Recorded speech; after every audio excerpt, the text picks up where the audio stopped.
Welcome to the Golden State Media Concepts, America's Still Beautiful podcast, a weekly news podcast covering all the top positive and uplifting news stories. Are you tired of the same old news? Are you sick of the seemingly endless political spin and negativity? We cover stories that will inspire, uplift, and remind you of the good in the world. Tune into the Golden State Media Concepts, America's Still Beautiful podcast to get all the great and positive news stories of today.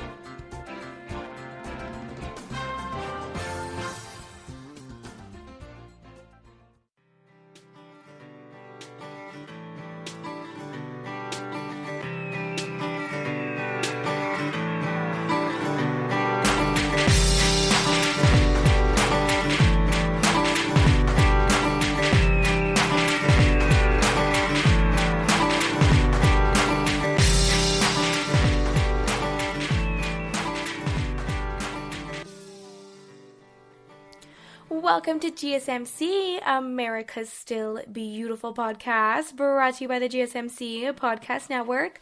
I am your host, Alyssa Jo. Hello, everybody. How is it going today?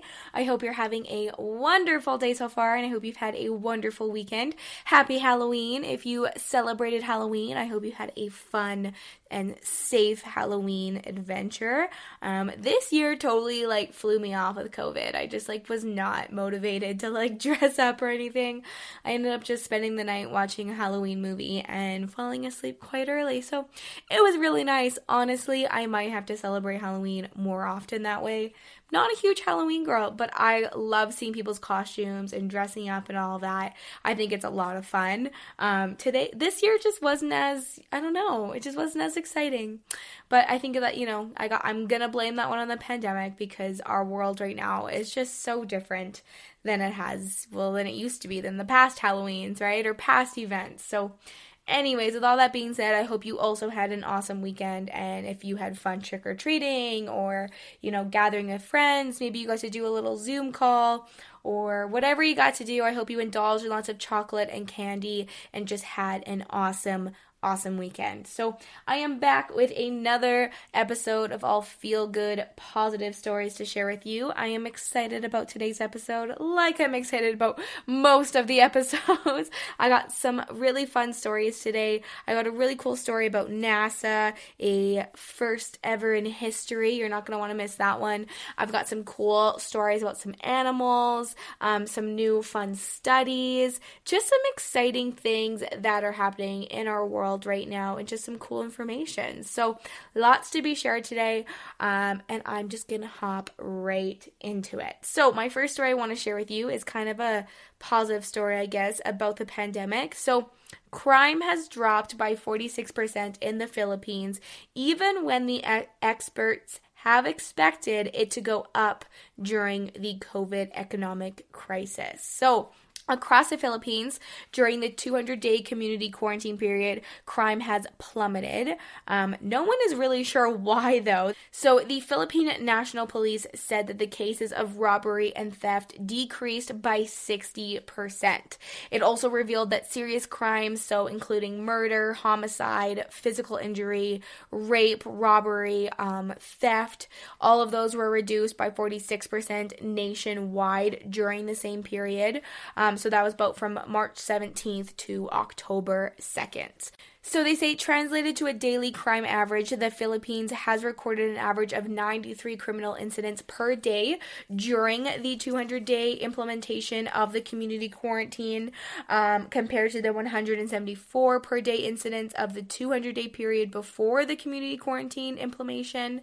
They say that this data continues to defy expectations and perceptions of a sudden increase in crime, particularly robbery and theft, as the coronavirus pandemic brought loss of livelihood and other economic difficulties, of course. So good news, I guess. They're not sure exactly why it has gone down so substantially, but hey, it's another positive thing about the pandemic that I just had to share. All around the world, good things are still happening, and we just need to be reminded of that sometimes.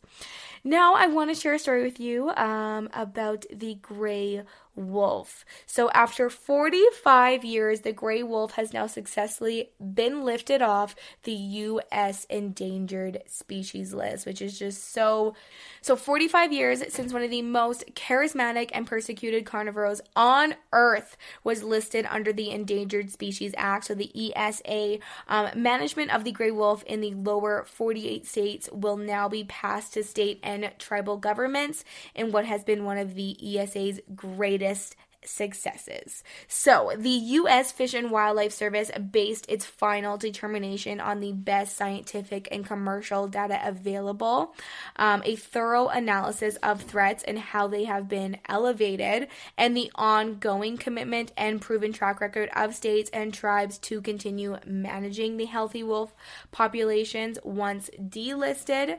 So they say after more than 45 years as a listed species, the gray wolf has exceeded all conservation goals for recovery. Today's announcement simply reflects the determination that this species is neither a threatened nor endangered species based on the specific factors Congress has laid out in the law. So the ESA legislation is an unprecedented success. So a peer-reviewed analysis from the Center for Biology Diversity found that not only has there never been a species that once deemed recovered under the ESA has fallen back into vulnerability, but out of the 291 plant and animal listings, 99% have been saved from extinction, which is just awesome. So gray wolves were shot, poisoned, and run down across the lower 48, mostly due to the predation of cattle during the 20th century, until there were only a few dozen hiding out on the Isle Royale and in rural Minnesota. So wolves lived in Alaska, the only state where for many years it was possible to see them in large packs. Today there are between 7,000 and 11,000 wolves in Alaska, along with another 6,000 in the lower 48 states. So there you go. The Mexican wolf is still critically endangered, though, and it was not included in the delisting, even though the two are nearly the same species. So I guess we will have to stay tuned for more information on the Mexican wolf. But I thought I would share that story with you guys because that is always super exciting when we have another amazing animal off the endangered species list. So my next story for you is about a study. Now this study says that combining a daily protein shake with exercise doesn't just make you stronger, but it actually can make you smarter as well. So it is well known that exercise boosts the brain as well as the body, of course. Now it has been found that the cognitive and physical benefits of a regular workout routine are stronger when a protein shake is included as part of the routine. So researchers at the University of Illinois studied the effects of a 12-week exercise program on 148 active duty Air Force airmen. Half of them also received a twice daily nutrient beverage that included protein, the omega-3 fatty acid, DHA, lutein, vitamin D, B vitamins, and other micronutrients, along with muscle-promoting compound known as HMB. So both groups improved in physical and cognitive function, with added gains among those who regularly consumed the nutritional beverage. So these findings, they show that the participants were randomly assigned to two groups. The exercise routine combined strength training and high-intensity interval aerobic fitness challenges. One group received the nutritional beverage and the other consumed a placebo beverage that lacked the added nutrients. Neither the researchers nor the participants knew who received the nutrient-enriched beverage or the placebo. So they say those who also consumed the nutrient supplement saw all these improvements and more. So for example, they were better able to retain new information in their working memory and had quicker responses on tests of fluid intelligence than those taking the placebo. So they say physical power increased in both groups as a result of this physical training. And power is a measure of physical fitness that is based on several factors, such as how fast a participant can pull a heavy sled over a set distance, how far they can toss a weighted ball, and how many push-ups, pull-ups, or sit-ups they can perform in a set time period. So the physical training reduced participants' percent of body fat and increased their oxygen uptake efficiency, or VO2 max, and the airmen also performed better than they had initially on several measures of cognitive function. So the most notable of these was an increase in the accuracy of the responses to problems designed to measure fluid intelligence. So there you have it, another reason to work out, but also to make sure you are getting in those protein and nutrient-dense beverages after your workout. Now it's time for a little bit of a break, but don't go anywhere. I got lots more stories to fill up today's awesome episode, so I will be right back.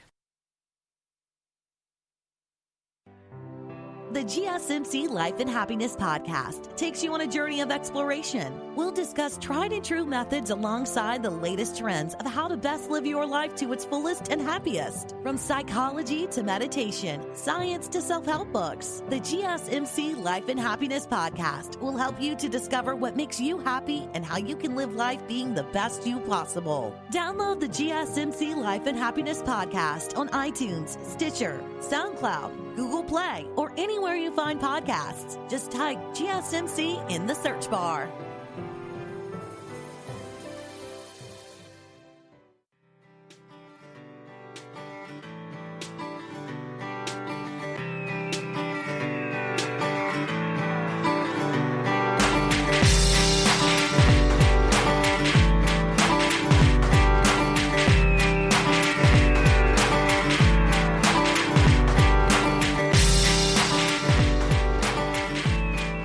Welcome back to GSMC, America's Still Beautiful podcast, brought to you by the GSMC Podcast Network. I am your host, Alyssa Jo. We are back for some more feel-good, positive stories. I got lots to share with you, so I will jump right back into it.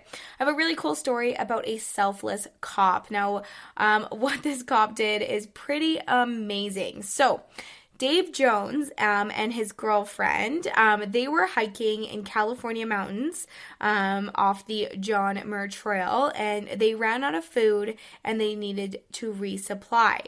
So they were near Independence and wanted to try to hitch a ride to the larger town of Bishop that was about 42 miles away. So unsure of the laws, they walked to the edge of town and their hearts immediately sank, believing that they were in trouble for thumbing a ride when immediately along came a police cruiser. So this is when Adam Otten, he is of the Highway Patrol in Bishop. Instead of writing them a ticket, he offered them, he says, a very smelly hiker ride. So he says, not only did I get to ride up front with the girl's prisoner in the back, Adam offered to stop at his dad's barbecue place for lunch. So they were starving after having eaten nothing but dried vegan hiking food and chia breakfast for a week straight. So once at the Copper Top Grill, Dave feasted on a pulled pork sandwich and his girlfriend enjoyed a mound of potato salad. So Adam then proceeded to drive the trio the rest of the way, dropping the hikers safely in Bishop. He says he was a true gent and explained that his job was to protect and serve. When I'm not protecting, I'm serving. So even though this actually happened back in 2018, Dave says he never forgot it, and he grabbed an opportunity to thank the officer for that moment of servitude. So he says, when I read about their latest good cop story, it immediately took me back to that encounter that I had with Officer Adam and our lunch in Big Pine. He was a super nice guy. Despite the bad press, there are good cops everywhere. Just an awesome little reminder that there are some good cops and good people still floating around in our world, so don't get too discouraged. So I love that story. I had to share it with you. Now, I've been talking about this NASA story, or I mentioned it before the break. Now I'm excited to share this with you. So it's a historic first. NASA landed an asteroid and has collected samples of debris that helped form our Earth. So 4 years into its mission, more than 200 million miles from Earth, NASA's Osiris Rex spacecraft landed on an asteroid to retrieve a sample of primordial dust and pebbles from the celestial body that could have helped seed life on Earth. So this well-preserved ancient asteroid known as Bennu offers scientists a window into the early solar system as it was first taking shape billions of years ago. The historic grab was a first for NASA, which after a decade of planning launched the X, so Origins, Special Interpretation, Resource Identification, Security, Regolith, Explorer. That's what it stands for. OSIRIS. REX. So that was back in September of 2016. So with pre-programmed instruction, it unfurled its robotic arm, briefly touched down to collect a 60 grams, about 2 ounces sample from the surface for delivery to Earth back in 2023. They say our industry, academic, and international partners have made it possible to hold a piece of the most ancient solar system in our hands. That was the NASA administrator, Jim Bridenstine. On October 20th, it fired its thrusters to nudge itself out of its orbit around Bennu. It extended the shoulder, then elbow, then wrist of this 11-foot sampling arm and transitioned across Bennu while descending about half a mile toward the surface. After a 4-hour descent, an altitude of approximately 410 feet, the spacecraft executed the checkpoint burn and the first of 2 maneuvers to allow it to precisely target the sample collection site. Then 10 minutes later, the spacecraft fired its thrusters for the second burn to slow its descent and match the asteroid's rotation at the time of contact. It then continued a treacherous 11-minute coast past a boulder the size of a 2-story building that they nicknamed Mount Doom to touch down in a clear spot in a crater on Bennu's northern hemisphere. And the size of a small parking lot, this site is one of the few relatively clear spots on this unexpectedly boulder-covered space rock. So after collecting a sample, it fired its thrusters and safely backed away from Bennu. How cool is that? They said that this was an incredible feat, and today we've advanced both science and engineering and our prospects for future missions to study these mysterious ancient storytellers of the solar system. So that was Thomas Zurbuchen, the Associate Administrator for NASA's Science Mission Decorate. He says, and we cannot wait to see what comes next. So 2 days after touching down on the asteroid, their NASA missions team received images that confirmed the spacecraft had collected more than enough material to meet one of its main mission requirements. Then it spent 2 days working around the clock to carry out the storage procedure. So given the distance from Earth, the team needed to work with a greater than 18.5 minute time delay for signals traveling in each direction. The sample arm was then retracted to the side of the spacecraft for the final time in the preparation for its departure from Bennu in March of 2021. So the next time Bennu will be properly aligned with Earth for the most fuel-efficient return flight. So today's tag maneuver was historic, they say. And the fact that we safely and successfully touched the surface of Bennu, in addition to all the other milestones this mission has already achieved, it is a testament to the living spirit of exploration that continues to uncover the secrets of the solar system. So there you go. The OSIRIS-REx arrived at Bennu December 3rd, 2018, and began orbiting. The spacecraft is scheduled to return to Earth September 24th, 2023, when it will parachute into Utah's West Desert, where scientists will be waiting to collect it. I'm already excited to hear that story in 2023. NASA's NEAR spacecraft in 2001 was the first human-made object to orbit and the first first to land an asteroid. It survived touchdown on the asteroid and returned valuable measurements from the surface for about 2 weeks. So they actually do have a really cool video of this on YouTube. If you search up the Asaurus REX touch and go, you can kind of see this really cool diagram and description of what happened. You definitely want to check it out. It's a pretty neat video. So that's one of my favorite stories that I have to share with you today. Now, my next one for you is about another new study. This study, it says that sleeping with a weighted blanket can reduce insomnia. If you are somebody that struggles from insomnia, you know, just like I do, how terrible it is. So if there is a fix to insomnia like a weighted blanket, I am all about that. So according to the Swedish researchers who found that insomnia patients do experience improved sleep and less daytime sleepiness when they sleep with a weighted chain blanket.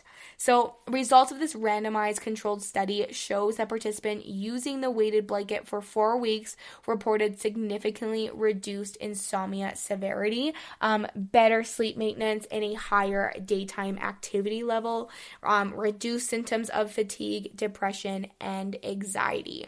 So participants in the weighted blanket group were almost about 26 times more likely to experience a decrease of 50% or more in their insomnia severity compared with the control group, and they were nearly 20 times more likely to achieve remission of their insomnia. So positive results were maintained during a 12-month open follow-up phase of this study. They say a suggested explanation for the calming and sleep-promoting effect is the pressure that the chain blanket applies on different points on the body, stimulating the sensation of touch and the sense of muscles and joints, similar to actually acupuncture and massage.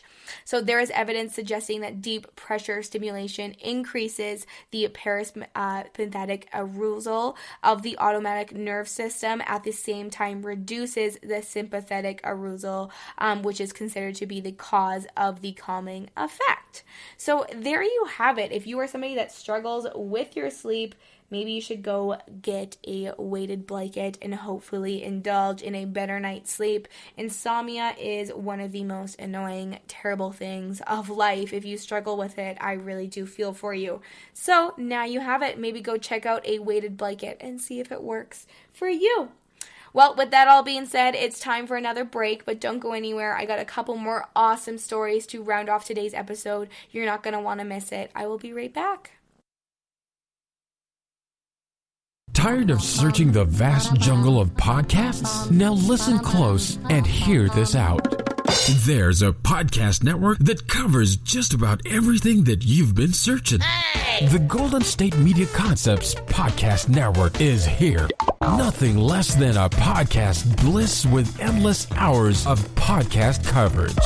From news, sports, music, fashion, cooking, entertainment, fantasy, football, and so much more. So stop lurking around and go straight out to the Golden State Media Concepts Podcast Network. Guaranteed to fill that podcast itch. Whatever it may be. Visit us at www.gsmcpodcast.com. Follow us on Facebook and Twitter, and download us on iTunes, SoundCloud, and Google Play.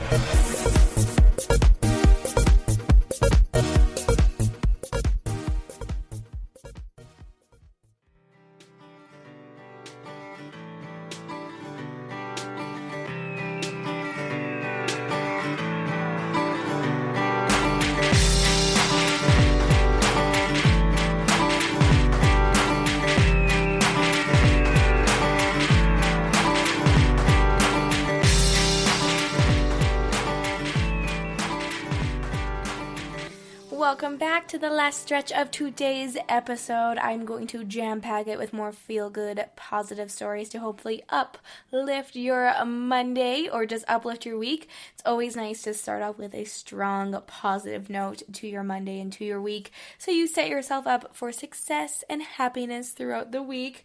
So here we go. Let's jam pack as many more feel-good, positive stories as I can into the rest of today's episode. Now, my next story for you is pretty cool. These scientists have made up some sunglasses that are made from the first ever batch of plastic waste recovered by the Ocean Cleanup Project. This is pretty cool. So it has now been 1 year since the Ocean Cleanup made history by cleaning up the first of the plastic from the infamous Great Pacific Garbage Patch. And now the researchers are turning the trash into designer sunglasses. So they are quite stylish shades, but they're made from the plastic collected, and the earnings go towards helping support the nonprofit so they can continue cleaning up the ocean. The new glasses are the first product to be created from the recovered ocean debris, and the Ocean Cleanup website says it will not be the last. So back in October of 2019, after years of research, the Ocean Cleanup Project, which was launched out of San Francisco, announced that the System 001B vessel had successfully captured and collected plastic debris from the patch. Now, the self-contained system uses the natural forces of the ocean to passively coral plastic in the garbage patch, a process that was first envisioned by the Bowen slat back in October of 2012. Now, after discovering the patch in the 90s, scientists said it would take thousands of years to clean it up, but Slat quickly made a name for himself after he presented at a TEDx talk in which he claimed that if he could get funding for his missionary designs, he could do it in less than 10. So the young Dutchman dropped out of college so he could bring his plans to life, and he not only crowdfunded about $2.2 million to start up, he actually garnered $1 million more from the interested investors. So the new sunglass lenses are polarized with full UV protection. The frames are made from the recovered ocean pollution because the hinges have also been specially designed for easy disassemblability, so they can very quickly be taken apart for recycling should that ever arise. So they say, together with renowned designer Yves Buhar and Safilo, one of the leading companies in the eyewear industry, we work to create sunglasses that you will want to use for the rest of your life, or for a very long time at least. It says, we wanted the look and the feel of the sunglasses to be evocative of the ocean, reminding us where they came from and what we are protecting. So although the shades, they cost about $190 a pair, all of the proceeds generated by these sunglasses go to the funding the nonprofit's operation. So it's definitely going to an awesome cause. For every pair sold, the organization will be able to clean 24 football fields worth of ocean garbage. And since the glasses went on sale just earlier this last week, supporters have already funded more than 133,000 football fields of trash. So they say with every pair is claimed from the first batch of sunglasses, we can then clean 500,000 football fields worth of plastic. That means we can use this trash to clean more trash, going full circle over and over again until we have achieved our mission of clean oceans. How cool is that? There's actually a video up on YouTube. It's called Full Circle Explained, Cleaning Oceans. You can take a look at these sunglasses, and they are pretty stylish. Like, they're pretty awesome. So if you are interested, especially in this nonprofit organization, you should definitely head over there and check these sunglasses out. Now, I wanted to share a story about this iconic bookstore that's in New York, and it was then flooded, or it was recently flooded with $200,000 in orders after there was a plea to the fans to help avert the closure of this store. So they say, while you can't always judge a book by its cover, it seems that you can tell a bookstore by its customers, which is just awesome. It says, this one iconic bookshop in New York has some very devoted fans. So, as anyone who's seen the film You've Got Mail, this independent booksellers took a major hit when megastores moved onto the scene. So, with growing competition from giant online booksellers like Amazon that added in, traditional brick and mortar brick-and-mortar bookstores had to rely on their loyal customer base, of course, right? Online just kind of takes over, especially.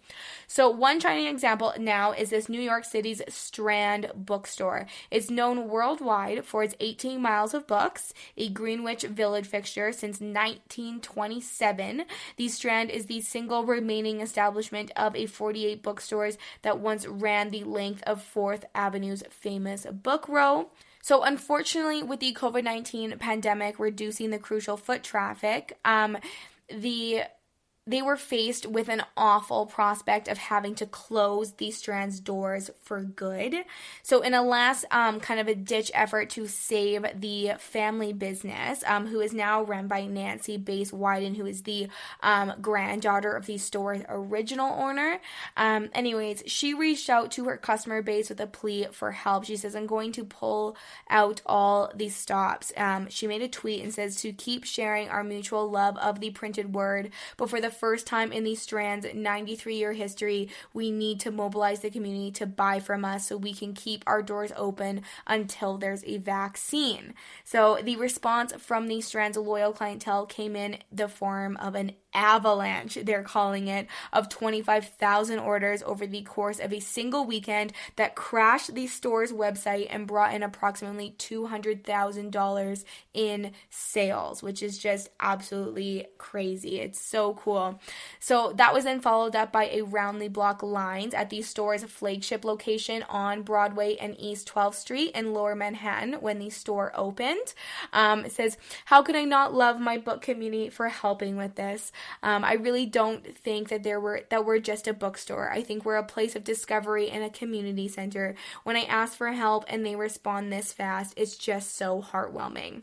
So having suffered heavy financial losses earlier in the year, even with the amazing outpouring of love and a much needed infusion of cash, the Strand isn't quite out of the woods, but they are determined not to give up.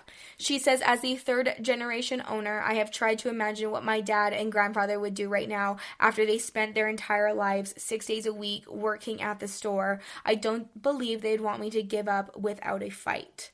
So there you have it. If you are ever in New York or you want to order some stuff online, if you want to support this cause, I definitely suggest doing it. It's the Strand's bookstore in New York City.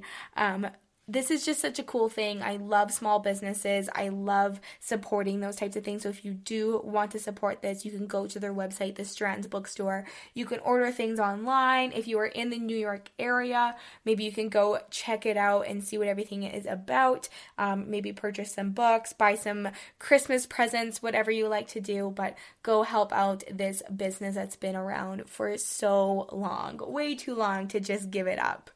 Well, that is all of the feel-good, positive stories that I have to share for you on this episode. I so appreciate you being here. Thank you so, so much for listening to GSMC, America's Still Beautiful podcast, brought to you by the GSMC Podcast Network. I am your host, Alyssa Jo. Do not forget to hit that subscribe button because I do have new episodes out every single Monday and Thursday. So hit that button so you are notified. You can find these podcasts on any of your favorite podcast platform. You'll be able to hit subscribe on any of those platforms. Also, do not forget to head over to our social media pages, like and follow those. I update those regularly. We got Facebook, Twitter, and Instagram. I would love to engage with you. If you have a fun story you want to share with me, shoot me a message. I would love to put the story on the episode. You spreading some kindness or a random act of kindness that happened to you or just some good that's happening in our world, I would love to hear it. And then as always, do not forget to leave a 5-star review. It helps out a ton and it sure does make me happy to read those reviews. So thank you, thank you, thank you. Stay happy, stay positive, and remember, spread kindness every single chance that you get. Thank you. You've been listening to the Golden State Media Concepts, America's Still Beautiful podcast, part of the GSMC Podcast Network. You can find this show and others like it at www.gsmcpodcast.com. Download our podcasts on iTunes, Stitcher, SoundCloud, Google Play, or anywhere you find podcasts. Just type in GSMC to find all of our shows. From the GSMC Podcast Network, from social media news to marketing news, and even weird news, the GSMC Podcast Network has you covered. You can also follow us on Twitter and Facebook. Thank you, and we hope you have enjoyed today's episode of the Golden State Media Concepts, America's Still Beautiful podcast.